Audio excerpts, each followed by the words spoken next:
Warning: Murderzine is a true crime channel that contains graphic content that may not be suitable for all ages or sensitivities. Listener discretion is advised. Episode 6, Rolando Marcelo, Rampage of the Ivy League.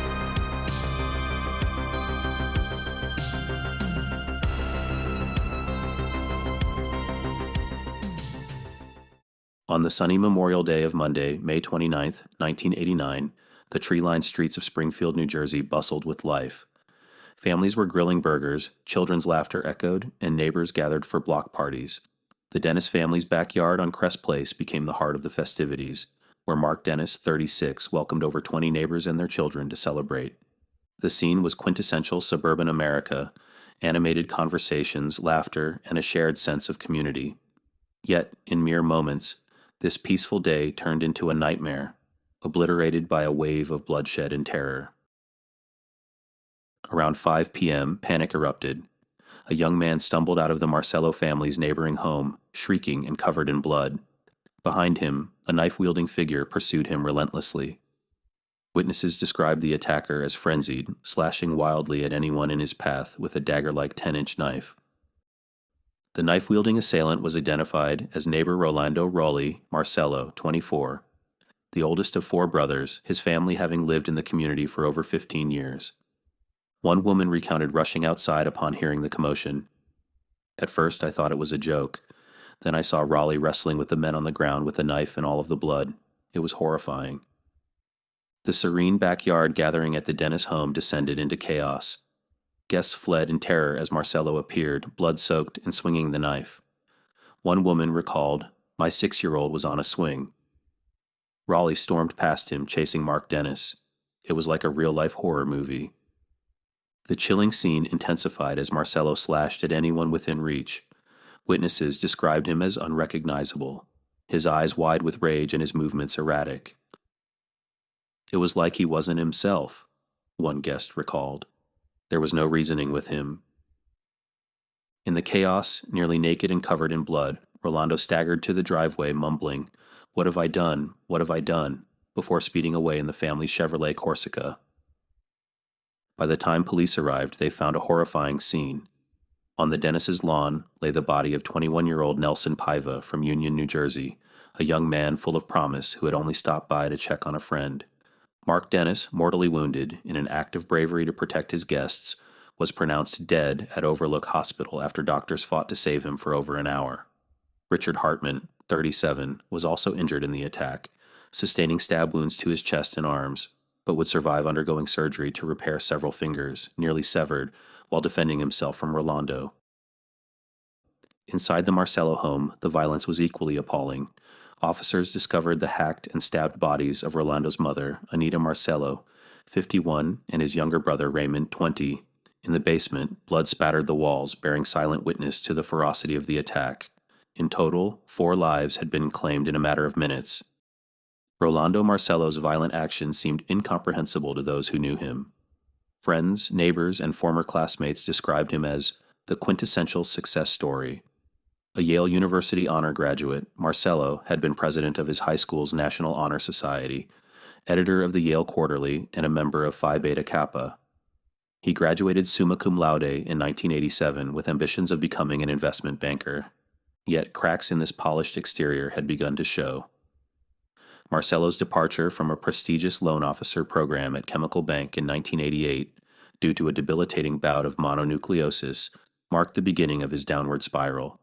Friends observed him becoming increasingly withdrawn, exhausted, and despondent.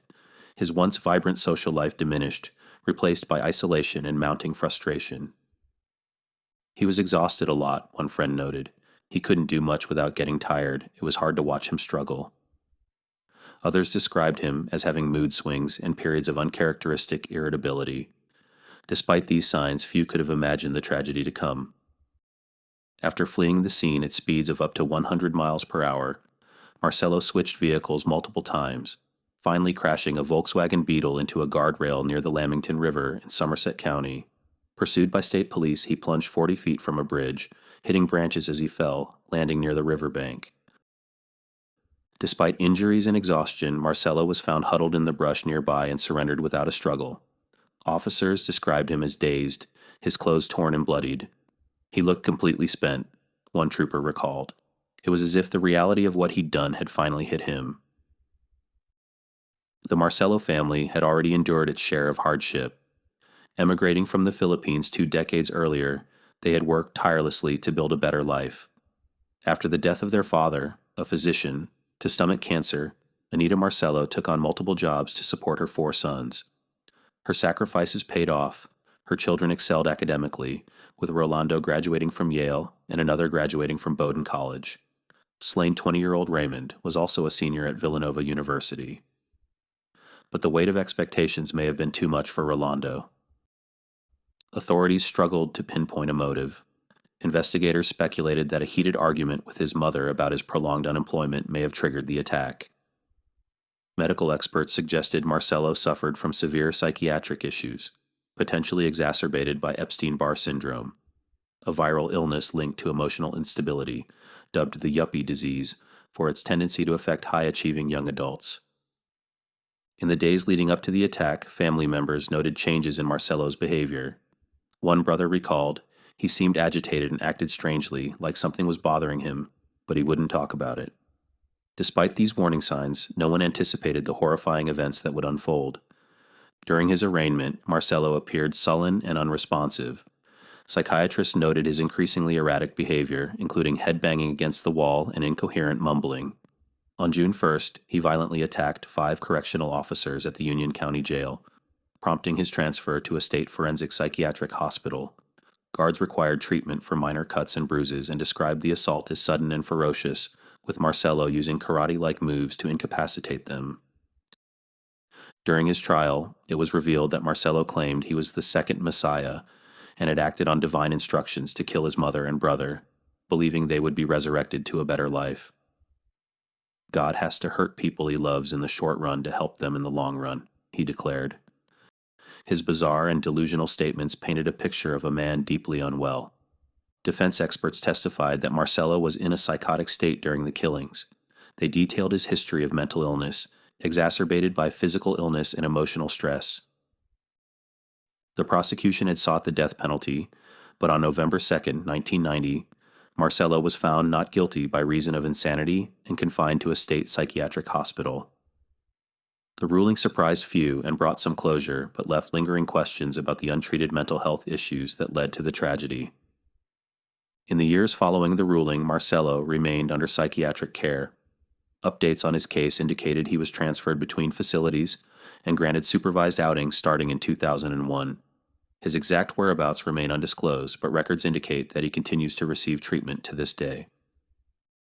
The murders left an indelible mark on the Springfield community. Mark Dennis, remembered as a loving husband and father, died trying to protect his family. His last words, "How are my children?" encapsulated his selflessness.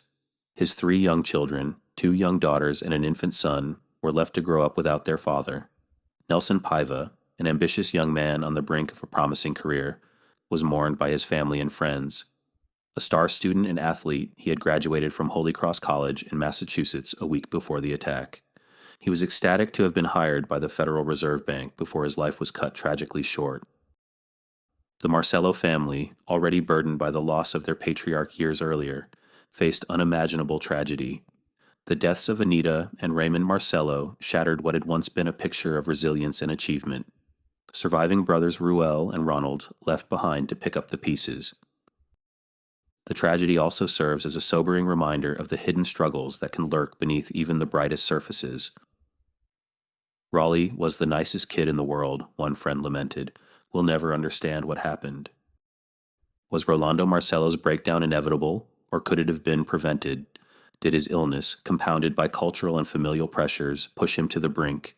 For those who lived through the nightmare, the answers remain elusive. This tragic event serves as a grim reminder of the fragility of the human psyche and a cautionary tale of how mental illness, if left unchecked, can devastate lives, not just of the afflicted, but of everyone around them. For the residents of Crest Place, Memorial Day 1989 will forever be remembered for the unimaginable horror that turned their idyllic neighborhood into a scene of heartbreak and loss.